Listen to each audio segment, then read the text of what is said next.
Korean food's great. I tell you, my problem with Korean food is that I don't think I've eaten a single thing that I dislike. I love it.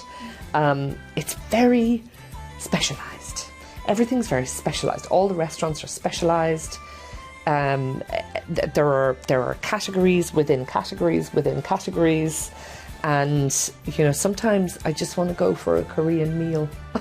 You know, that's not really possible here, is it? It's, you have to be going for mandu, or you have to be going for pork barbecue, not beef barbecue, but pork barbecue, or you have to be going for seafood, or it has to be tteokbokki, or it has to be. So I have to admit, I'm still working away to kind of crack the code. I feel like there's some kind of secret code that I haven't cracked. I'm sure I'll get there. I'm sure I'll get there eventually. But I wish there were some shortcuts that would help me.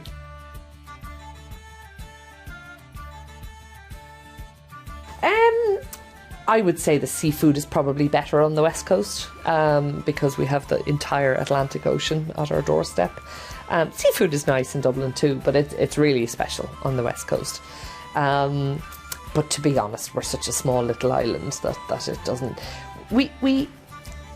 What makes Irish food special is our produce, really, you know. So we make the best of what we have. So we have really special cheeses. Interestingly, Guinness is our big famous brand, of course, and Jameson is our big famous whiskey brand. But what we also have is a kind of really vibrant scene of kind of microbreweries and micro distilleries and small scale cheesemakers and small scale bakers and that kind of thing. A real foodie artisan culture, and that is really, really quite special. And of course our beef is pretty special. We're hoping at some point to sell Irish beef in Korea. Still work in progress. But you know, really we have the most important crop we have in Ireland is grass. We produce a lot of really special grass. And you might say, well, grass, what's the point in grass? But grass produces amazing beef. Without the grass you don't get the amazing beef, right? So we're very proud of our dairy and our beef in particular.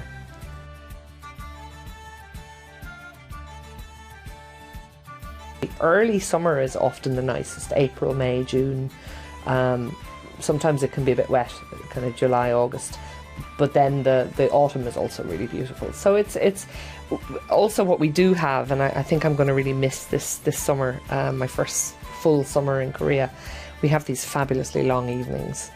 And so, you know, you finish work at whatever, 6, and then you have 4-5 hours of daylight still. And that's really something special. We have these really lovely long summer nights, and it kind of makes up for when it's really miserable in February. Definitely makes up for it.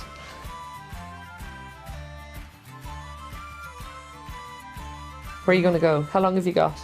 There are some charming little cities dotted all around. Personally, my favourite is Galway on the west coast. It's just small and accessible, and there's a fabulous music scene. It's also quite close to the Gaeltacht area where they speak Irish traditionally. Fabulous oysters. So Galway is, to my mind, really, and scenery, really, really special place. If you were to go on a road trip, the Wild Atlantic Way along the west coast, which pretty much snakes all down the west coast of Ireland, is really, really quite something.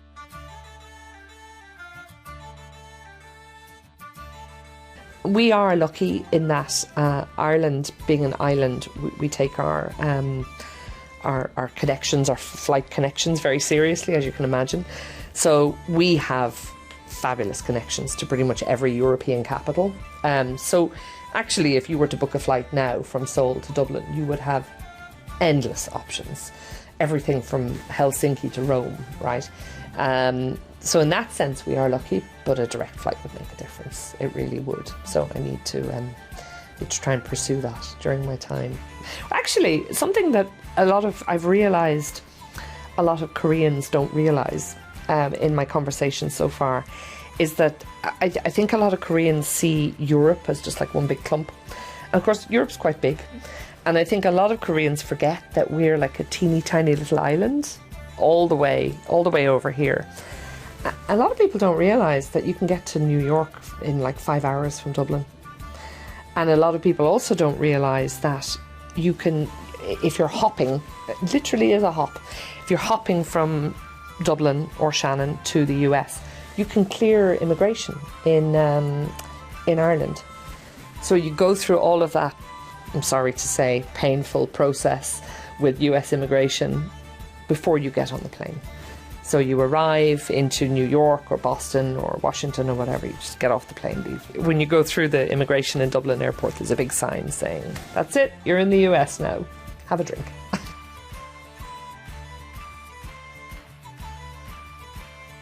Yes, we have quite a lot. I don't know if we have that many kind of regular tourists. We have what we call a working holiday program, so we invite young Koreans to come and work for a year to Ireland, and we get about 600 a year. We're expanding that hopefully this year, and that's great because they come, they work, they live their lives. They're not just staying in a hotel and visiting tourist sites.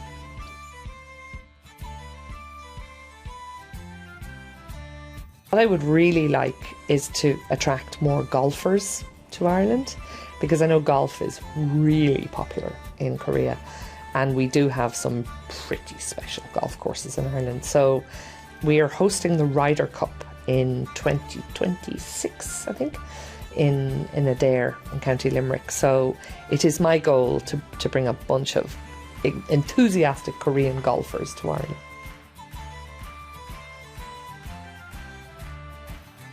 So look, yes, drinking on St. Patrick's Day has been a thing.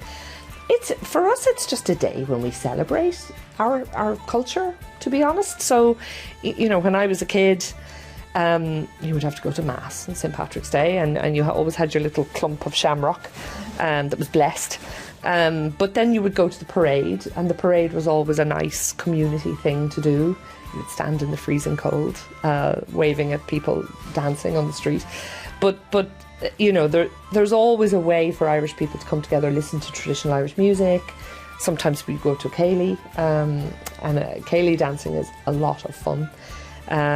So that is always really special. Again, when I was a kid, you would always wear green on St. Patrick's Day. You always had your little green dress and whatever. So that sustains.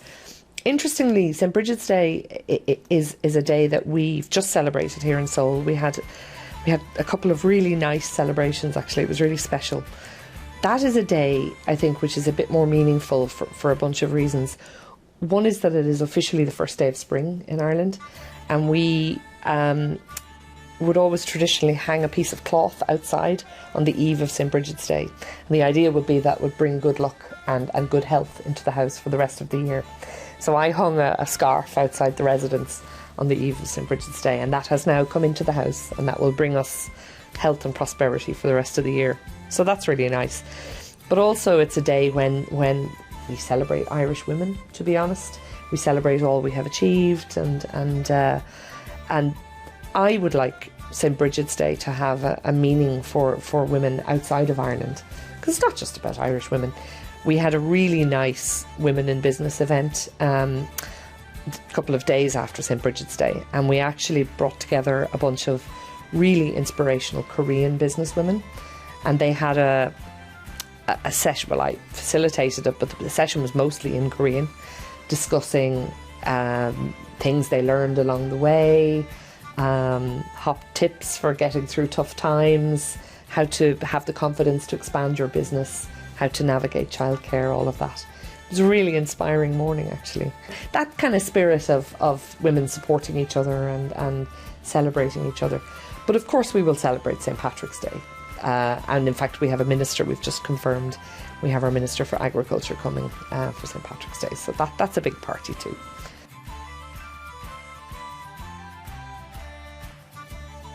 It has changed, you know, the supports that working mums get have improved exponentially.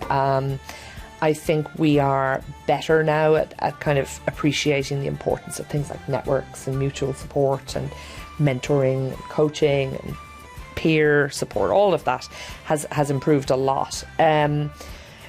We're also getting more intelligent at calling out bad behaviours in the workplace. And we are getting better at being sophisticated in how we call out bad behaviours. We no longer sort of run away to our corners and complain. We're more confident now as professionals to say, I'm sorry, that's not okay, what you just said. So I think that's important. Another thing that we're working on in Ireland, which I think is really important and potentially transformative, is workplace policies for the menopause. And so, you know, we're quite conscious of getting women through that bump in their career when they're having babies and they're dealing with childcare issues, and that's good. We've got to a good place now on that. But quite often we get women sort of in their sort of late 40s, early 50s, who, some of whom experience really awful menopause symptoms. And in many cases, those women drop out of the workplace. And of course, once the menopause is gone, women are full of energy, vitality, experience, expertise. And if you can get them over that hump, you have them for another 10 years. So even if you look at this from a cold, hard economic perspective, it makes sense to give women those flexibilities to, you know, frankly, go home and have a nap, or open the window if they need to, or just a workplace understanding that women at this age reach a tough time. So the government of Ireland is introducing menopause workplace policies across different departments, and encouraging some of our corporate partners to do the same. So there's an emerging area of good practice there too.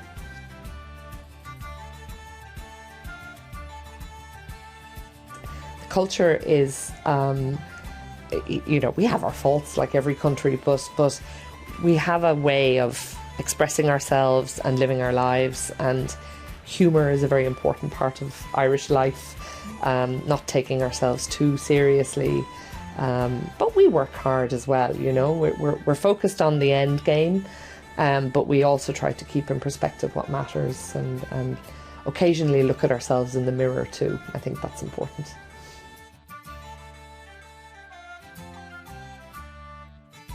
But I would expand that a bit to Irish literature.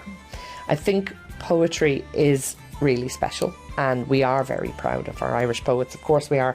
We celebrate them whenever we can. Sometimes I feel poetry can be a little bit elitist. Now, we are really trying hard to change that, and we should. But there's a slight sense that kind of intellectuals and English majors read poetry. However, everybody reads a book. And I think, you know, I prefer prose, and you know, I would be as enthusiastic as I possibly can about different Irish writers, and I, you know, to be honest, I think prose lends itself to translation into Korean a bit better. It's something, as I said, we're very, very proud of. And what's great as well is that, particularly with books, it's a very dynamic industry, you know. So we are proud of Yeats, and we're proud of Joyce, of course we are, and we work hard to keep their legacy alive and keep it relevant. But let's not make that at the expense of amazing people who are alive, and particularly women. You know, I think women writers in 100 years ago really struggled to make it through, but now is the time we find our voice. You know, I always believe that the single biggest gift you can give your kids is the habit of reading.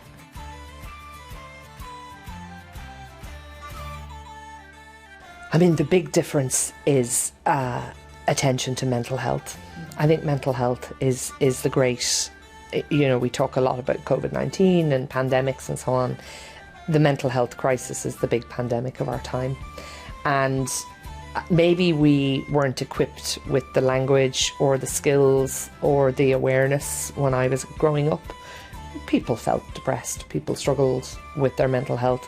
But now I think there's so much more awareness of it. And I think the pressures on young people are different now, and create more mental health difficulties. It is on some level really refreshing to see how aware young people are of mental health, but it's also quite depressing to think that you see young kids now presenting with symptoms of various forms of anxiety and disorders and so on. So we, as this generation, I think, need to kind of get with that and start taking that more seriously and provide services and provide support and allow young people the space to express those issues.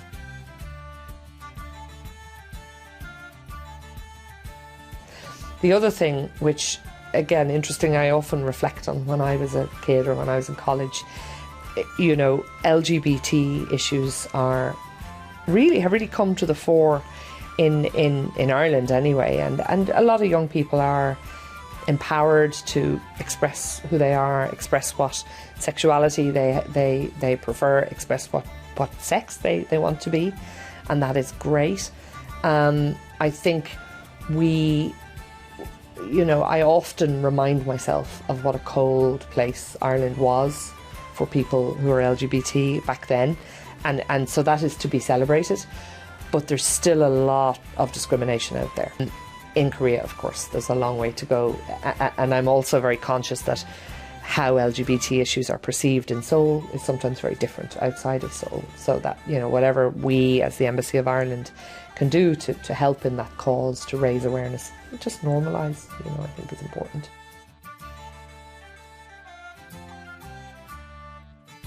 Tech, everybody works in tech, and there's a lot of tech jobs, a lot of people coming to Ireland to work in the tech sector.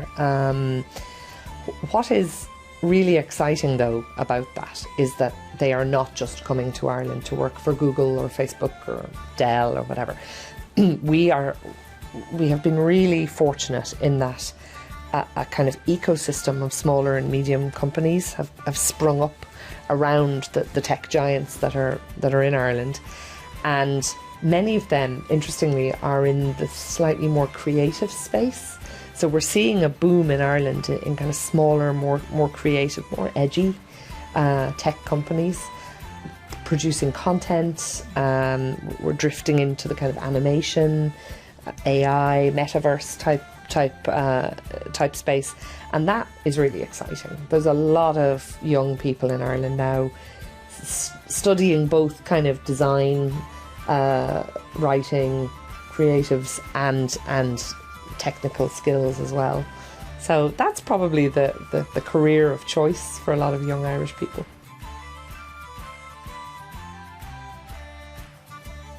Climate change, my God, let's talk about climate change. Korea has really shown leadership on the kind of global stage on climate change, and agreeing to host the Green Climate Fund here, setting up the Global Green Growth Institute, Ban Ki-moon, how we love him, and all he stands for, and the role he has played. Wonderful, wonderful, wonderful.